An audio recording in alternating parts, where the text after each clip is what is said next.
صباح الخير، عاملين ايه؟ كل سنه وانتم صباح طيبين. الخير. صباح الخير.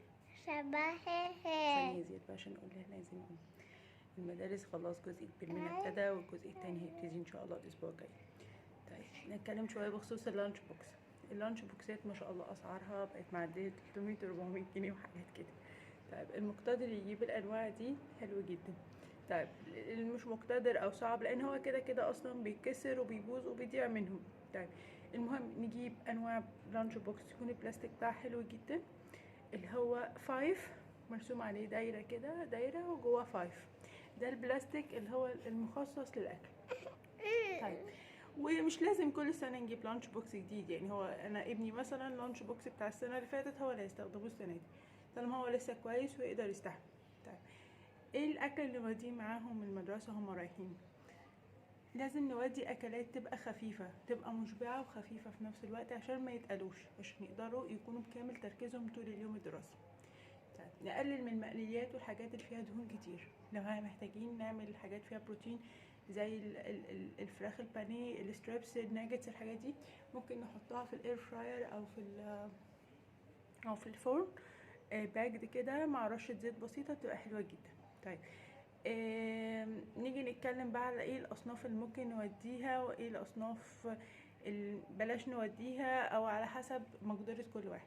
طيب احنا محتاجين نودي حاجات فيها بروتين، فيها اوميجا 3، فيها حاجات فيها سكريات، ويفضل سكر طبيعي عشان يقدر يكون المخ شغال ويقدر يستوعب ايه المواد والكامل اليوم الدراسي. طيب عندنا بروتين، يفضل بروتين حيواني طبعا. عندنا اللحوم بكامل انواعها، لحوم الفراخ، اللحمه طبعا، البيض حلو جدا. اللي ميقدرش ياكل الولد كل يوم او البنت كل يوم بيضه قبل ما ينزل، ويفضل هم ياكلوه قبل ما يروحوا اليوم الدراسي، بلاش في اليوم الدراسي عشان ريحه البيض مش بتبقى حلوه قوي لما بتقعد. عندنا جبنه قريش، يعني دي اخف اسعار فيهم، جبنه قريش مع زيتون، مره مع زعتر، زيت زيتون. نغير في اشكالها، ممكن نضربها في الخلاط مع زيتون، زيتون اسود مع رشه زيت، نضربها في الخلاط وتبقى سبريد في الساندوتش بتاعنا. ممكن نعملها مع طماطم وفلفل الوان متقطع، او طماطم وفلفل الوان مشويين في الفرن، ونصفيهم الميه بتاعتهم كويس قوي، نضربهم في الخلاط مع رشه زيت. طبعا في انواع الجبن بقى، الشيدر والفلامنك والحاجات دي كلها، كل واحد على حسب مقدرته. عندنا البيض قلنا ده حلو جدا، فيه بروتين وفيه اوميجا 3. عندنا الكيك او المافن حلو جدا والاطفال بتحبه. نحاول نقلل شويه من الكيك اللي هو بيشتروه جاهز من بره. الكيك بتاع البيت حلو جدا، في بيض، في لبن، ممكن نحط فيه زبادي، ممكن نغير في انواع الدقيق اللي بنستخدمه فيه. ممكن يبقى مره نعمله بدقيق العادي اللي احنا بنستخدمه، ممكن مره بدقيق شوفان، ممكن نبدل بين دقيق الشوفان او دقيق اللي هو الذره اللي بيبقى عامل زي البسيسه ده شويه، مع دقيق نخلط بينهم مع الدقيق العادي. ممكن نعمله مره ساده خالص، ممكن نعمله مره بالبرتقال، ممكن نعمله بالشوكولاته يبقى زي الماربل كيك او اللي هو الزبرا كيك ده. عندنا ده حلو جدا، ممكن نعمل سلايسات، نعمل زي قالب كيك ونعمل سلايسات، او نعمله مافن كاب كيكس صغنطوطه. ممكن نحطها في الفريزر، نطلع على حسب احتياجاتنا. تمام. عندنا البينات باتر، بلاش لو اسعارها من بره غاليه ممكن نعملها احنا في البيت. البينات باتر هنجيب مثلا نص كيلو فول سوداني، هنحمصه حلو جدا، هيبقى ني او اللي هو بتاع الطهي ني، احنا نحمصه بس ما يتحرقش مننا، نسيبه يهدى مع نشا وسكر خفيف وزيت بالتدريج حبه حبه في الكبه، ونطحنهم مع بعض. بقت حلوه جدا. نعملها عاديه اللي هي الناعمه خالص، او نحط لها نقطع لها حبه مكسرات او فول سوداني صغنطوطه ونحطها وتبقى كده كريسبي.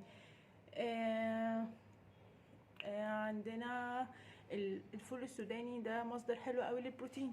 طيب عندنا الاوميجا 3. الاوميجا 3 يا اما في الحبوب بتبقى جاهزه بتتباع في الصيدليه، او بتبقى موجوده عندنا في المكسرات. مش كل الناس بتقدر تبقى موفره عندها مكسرات. موجود في انواع حلوه في الفاكهه والخضار. السبانخ، الخضروات فيها موجوده في نسبه كبيره في الخضروات الورقيه. موجود في الكيوي، موجود في الافوكادو، طبعا الافوكادو غالي.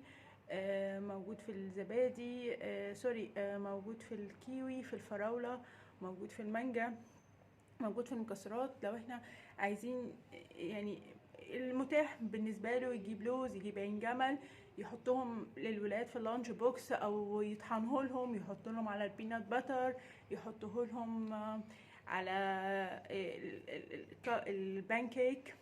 حلو جدا. مش متاح، ممكن يمكسهم مع فول سوداني، نجيب كميات صغيره ويمكسهم مع الفول سوداني ويحطهم على الزبادي، يحطهم في البينات باتر، على البينات باتر، على البانكيك، يحطهم جوه الكيك اللي بنعملها او المافن اللي هنعمله. طيب ايه تاني؟ عندنا برضو بذور الكتان، دي فيها اوميجا 3. ممكن نطحنها، ممكن نحطها كتوابل، نحطها على اي اكل هما بيستخدموه، بطاطس، برجر، ستريبس، كتوابل كسبايسز. طيب عندنا ايه تاني؟ بلاش فعلا، بلاش الحاجات التقيله، لان هم هيوخموا، هتلاقيهم راجعين مش مركزين، مش فاكرين هم خدوا ايه في اليوم الدراسي. بلاش الجانك فود اللي هم يجيبوا من بره اكلات هم رايحين. الفول حلو جدا، ممكن نعمل احنا في الفول سهل قوي عمايله في البيت. هو فول مدشوش مش عارفه، او حاجات زي كده، وفيها يعني كذا انجريدينت.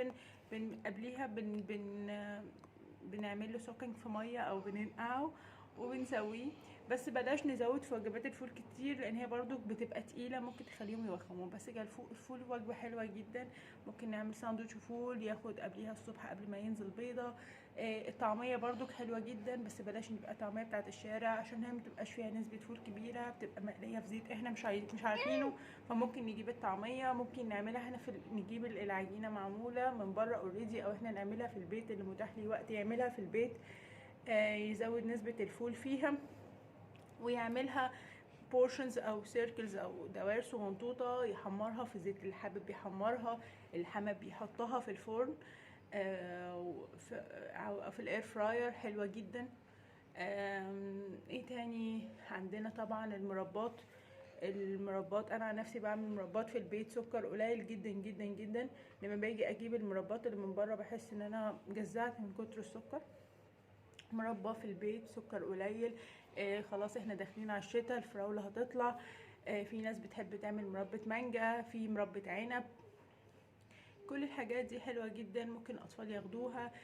سكريات طبيعية، نقلل من السكر الصناعي. العصاير ممكن نجيب من اي محلات بتاعه تعبئه او بوات صغيره للعصير بلاستيك كده، ونعمل لهم احنا فيها عصير ونحطها في الفريزر، تبقى على قد استخدامهم اليومي، نطلع لهم على قد استخدامهم اليومي. نحاول نجدد لهم في الاصناف. ممكن نعمل لهم بانكيك، مره بانكيك كله بالشوفان، في زبادي، بنحط فيه زبادي، بنحط فيه بيض. مره ممكن نعمل بانكيك بالموز، ممكن نعمل بانكيك بجوز الهند والزبادي. تنويع حلوه. انا ولادي بيحبوا البانكيك جدا، وفكرت مره اعملهم اللي هو بجوز الهند ده جدا، عجبهم جدا. بيبقى جوز هند، زبادي، بيض، عسل بسيط، وبنعمله ونحط عليه من بره بقى عسل، مكسرات، المتاح عندكم. ممكن ده عشان العسل والحاجات دي مش هينفع تحط على البانكيك كده على طول في اللانش بوكس. بورشنات صغنطوطه كده نحط فيهم العسل، ويبقى محطوط مثلا لو في محتاجين مكسرات مع جنبها في اللانش بوكس، يدلقوا العسل على البانكيك وياكلوه. ادي كده عندنا بانكيك. عندنا انواع الكيكس كلها، ممكن نعمل كيكس ده سلايسز، ممكن نعمله مافينز او كب كيكس. العيش طبعا يفضل حلو جدا العيش البلدي. ممكن نعمل توست حبه كامله، توست توست بتشوفان، على حسب. ممكن طبعا على حسب مقدره كل واحد، اللي يقدر يجيب توست، اللي ما يقدرش، اللي يقدر يبدل بين التوست والعيش البلدي، حلو جدا. البطاطس الباكد في الفرن تبقى حلوه جدا جدا جدا جدا، صحيه جدا جدا جدا، والولاد بيحبوها جدا. نزود لهم عليها كاتشب، جبن بسيط كده وزيتون، نحطها في الفرن تاني تطلع بتبقى حلوه جدا بدل المقليه. ننوع يعني، ممكن على حسب مقدرة كل واحد. اللي عايز يعمل مثلا مرة في الأسبوع بروتين حيواني زي اللحمة والفراخ، اللي يقدر يعمل أكتر من مرة في الأسبوع. الجبن نغير في أشكالها تخلي الولاد حابينهم ياكلوها. مرة نظبط الجبنة القريش بالزيتون بالفلفل المشوي نضربه في الخلاط، مرة نعمل معاها طماطم وفلفل وزيت، بس نقلل نسبة الحاجات اللي ممكن تخلي الساندوتش يبقى طري. السلايسات بقى بتاعت الجبن نقدر يجيب جبنة شيدر، جبنة فلامنك، جبنة جودة، الحاجات دي كلها يحط معاها خس، يزود معاها زيتون. بتغير شكل الساندوتش وبتخلي الولاد يحبوا ياكلوه جدا.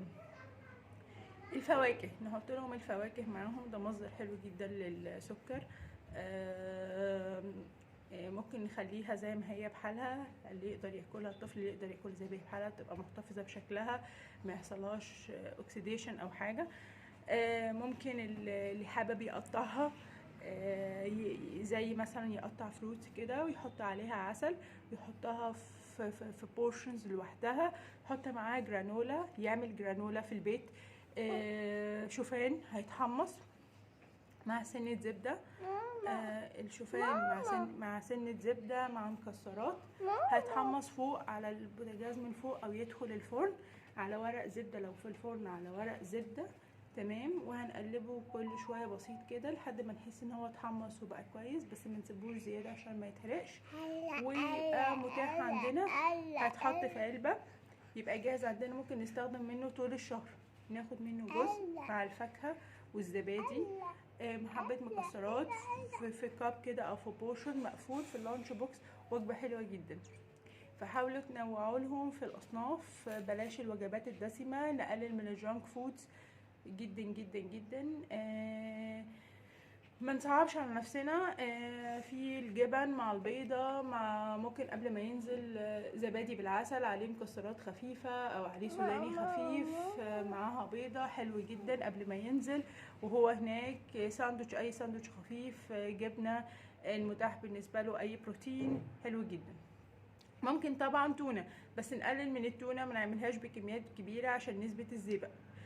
تونة نظبط في شكلها مع مايونيز مع سويت كورن مع فلفل وكمون وخل وليمون، حلوة قوي جدا نمكسها. نعملها لهم في سندوتشات بقى، قلنا سندوتشات بلدي، توست، العيش، في عيش بيبقى عيش حبة كاملة، في انواع كتيرة ممكن نستخدمها. فكل واحد على حسب مقدرته المادية وعلى حسب برضو الوقت بتاعه، على حسب يقدر يظبطه ازاي. ممكن الحاجات اللي بتحتاج وقت اللي يقدر يعملها يوم بيوم حلو جدا، ممكن يعملها في الويك اندز زي الستريبس الناجتس الحاجات دي كلها. ممكن كمان البطاطس الكروكيت، البطاطس الماش بوتيتو دي حلوة جدا، غنية بمعادن حلوة قوي. نهرسها ونحط معاها مثلا اي لحمة، فراخ، اي حاجات بسيطة، جبنة، تبقى شبه الكروكيت كده، ونعملها بولز صغنطوطة كده، ونعملها بالبيض وبقسماط. اللي حابب يقليها يقليها، اللي حابب يعملها باكد ويحطها في الفرن مع رشة زيت حلوة جدا، حابب يحطها في الاير فراير حلوة جدا. اللي هي شبه البطاطس الكروكيت، الولاد بيحبوها جدا، بيبقى طعمها حلو، وبدل ما نعمل لهم البطاطس تبقى محمرة ويبقى فيها نسبة دهون عالية، دي طعمها احلى. ادي كده بطاطس عملناها كروكيت، عملناها باكد سلايسز كده، باكد محطوطه في الفرن معاها كاتشب مثلا، اللي حابب ياكلها كده ماشي، اللي حابب يزود عليها كاتشب وجبن وزيتون حلوه قوي برضو. ايه تاني؟ دي معظم الافكار في دماغي دلوقتي، لو في افكار تانية هطلع اقولها لكم. كل سنه وانتم طيبين، هونوا على نفسكم. انا عارفه المامز بتتعب قوي في موضوع اللانش بوكسز ده وبيبقى شايله هم جدا. انا من دلوقتي قاعده بقول لابني كل شويه اقول لي انت محتاج تاكل ايه، عشان فعلا الحاجات بقت غاليه، ومش مش مش مش مش مش حابه ان انا اعمل له حاجه وما ياكلهاش، وطبعا جاست ان هي ما اتاكلتش لا اما هتترمي ان هو ما استفدناش بيها. فنبقى نعمل لهم حاجات متاكدين ان هم يقدروا يستفيدوا بيها وياكلوها، وبرضه في نفس الوقت ما نهدرش فلوس في الارض. ننوع في الاصناف عشان ما يزهقوش منها. ما تقلوش في الوجبات. حطوا لهم فواكه وخضروات كتيره عشان يسهل لهم حتى الحركه بتاعه الامعاء والهضم. بلاش بروتينات كتيره، يبقى حاجه بروتين خفيفه، خضار وفاكهه حلو جدا، مع بيضه زبادي حلو قوي. هو هيرجع يكمل غداه. بلاش الحاجات بقى المكرونه والحاجات الغريبه الواحد بيسمعها ويشوفها دي. العصاير يعني نحاول نقلل من العصائر اللي هي الجاهزه دي. العصائر الفلفل او بوادي نعمل لهم عصير قد ما نقدر. عصير فراوله، مانجا، اي حاجه ونحطها في الفريزر. اللي حابب يحط فيها نسبه سكر بسيطه ما يحط السكر زي ما هو عايز، يحطها في الفريزر ويطلعها يحطها له في اللانش بوكس على قد اليوم. اشوفكم بخير، كل سنه وانتم طيبين. لو جاتلي افكار تانية هطلع اقولها لكم. بحبكم وباي باي.